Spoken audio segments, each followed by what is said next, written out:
মাদারীপুর সদরে আধিপত্য বিস্তার নিয়ে রাতের আঁধারে ফের টর্চ লাইট জ্বালিয়েই সংঘর্ষে জড়ালো দুপক্ষ।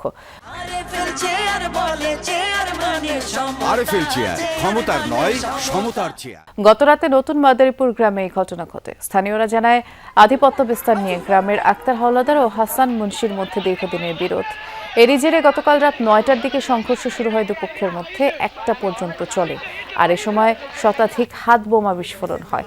খবর পেয়ে পুলিশ গিয়ে পরিস্থিতি নিয়ন্ত্রণে আনে। ঘটনায় আহতদের মধ্যে দুজনকে হাসপাতালে ভর্তি করা হয়েছে এবং সংঘর্ষে জড়িতদের বিরুদ্ধে আইনগত ব্যবস্থা নেওয়া হবে।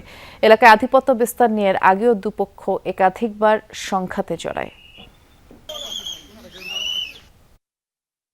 আধিপত্য বিস্তারকে কেন্দ্র করে দুই গ্রুপের সংঘর্ষে লিপ্ত হয় তারা।